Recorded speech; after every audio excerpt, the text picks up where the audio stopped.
Uncanny X-Force variant cover.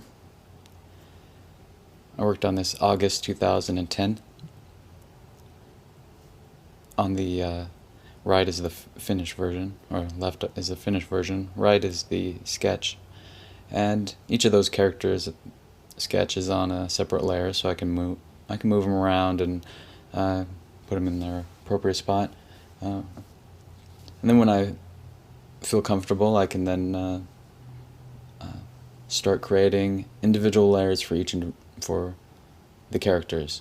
So Wolverine will have his own layer if he's in, or Deadpool's in front. Then I can draw on that without drawing on top of Wolverine. All right, so there you can see that the background is separated from the foreground characters, but as you see, there's a selection, and that is showing you pretty much what the layer that I made for like Wolverine. And one of the best benefits of Photoshop is just manipulation. I tend to draw eyes too low, too high, heads in the wrong spot. So it helps to be able to fix those things. Alright, here on Archangel, I'm creating a second layer. It's a clipping mask, and this way I can draw put his design on there in a separate layer. But it will not, that layer, that white, will not go beyond his character, beyond his initial layer. And that allows me to be very precise about his design, and a lot quicker and consistent. Actually, you can draw him fully out and then take that white layer, create a selection, and pull it off of his character, and then brighten it up. Then it has all the anatomy and structure still aligned with it. I'll get more into that in other videos. So here, same thing, another clipping mask over here. It's nice to be able to have that background separated from the foreground, so I can then just not worry about if I get it all correct at the first. I can then move people around later as I get along, as I go along. Having multiple layers, it allows me to add smoke between the characters, as I did there between Wolverine and Archangel. And I can get rid of it if I don't like it. Probably end up with about 25 layers or so on this one. I don't really use any animation anymore, 3D modeling at all. It's all just straight painting on the computer.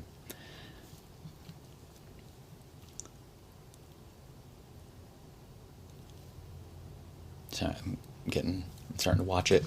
So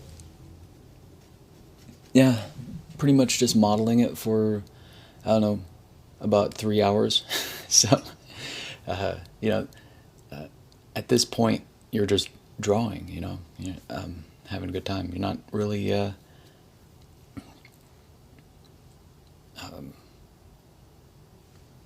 doing anything necessarily too technical. I believe that's and still Archangel. He's only 2 layers. One, his main layer, which is him, and then the clipping mask, which is his design, that metal design on his chest and arms. Deadpool, though, I did his swords are on their own layer, so I can put them behind his arm or have them go over his arm.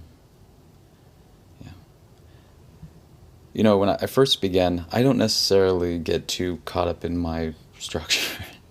I just kind of lay it down and then start working, and then as I go along, I realize, oh, the anatomy's totally off, or this is really awkward.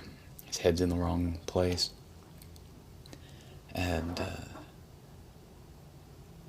sometimes I run into some trouble where I end up with some weird kind of structures going on, you know.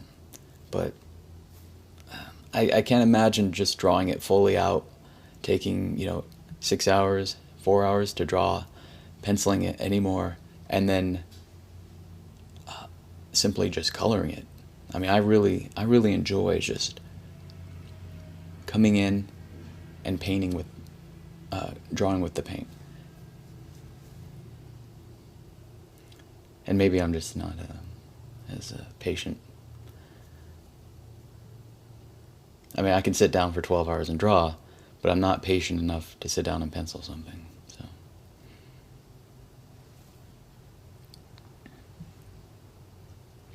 yeah, I used to, when I first started, I would actually paint everything in a very much like, I would run a line and then I'd blend it, then I'd blend it, I'd, I'd I would grab the tones between and blend it a bit. And now I found the history brush, and I can just drop down some paint and erase some of it. It's very nice, and it doesn't destroy anything before.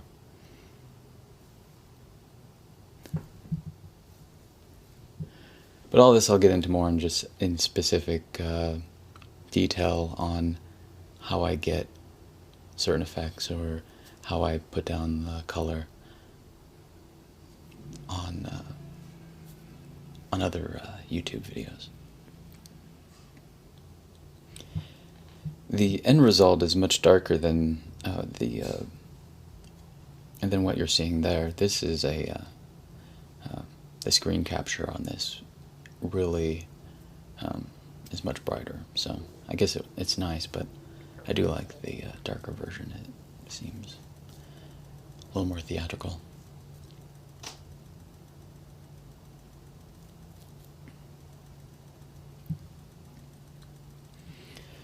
Oh, faces and eyes in the wrong place all the time. Like Wolverine, there's something wrong with his eyes, but, I can't see it. I know it's there, but... See, I'm trying to figure out, like, what's wrong with her. Right there, I'm, like, doing these little sketches on top. Like, there's so much wrong with her. But you gotta just do it and go on. If you figure it out, a couple weeks later, and you haven't, and I haven't, sent it in, then I'll fix it. But sometimes it's just, the main point of, when illustrating in the computer, you're like tricking yourself like this is some sort of three-dimensional object, but really, it's all flat. And sometimes, it's really hard for me because I've been looking at this point. I had been looking at it probably for about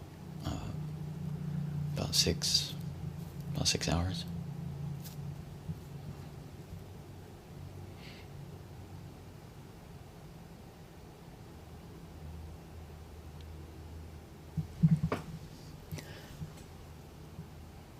Yeah, this is sped up pretty quick. It's probably, I would say it's about 9 hours, 10 hours of work here in the end.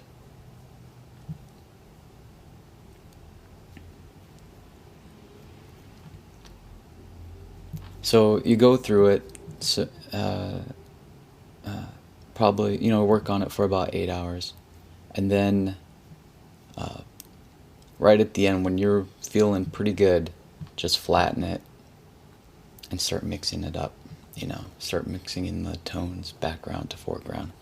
It looks so much nicer. Kind of kills that, kills the stiffness of creating layers in the first place. That has always been one of those things. I notice it. You can see that crease or that perfect line, and it's just terrible. But it's. Sometimes it looks great, sometimes it looks clean. So that looks like about it. I'll do more videos. I'll put them up. Check them out. A little more. I'll do videos that are a little more specific to an actual technique, such as just layers. Drawing fire, drawing smoke, which is easy, but so. All right. Well, thanks for checking out this YouTube.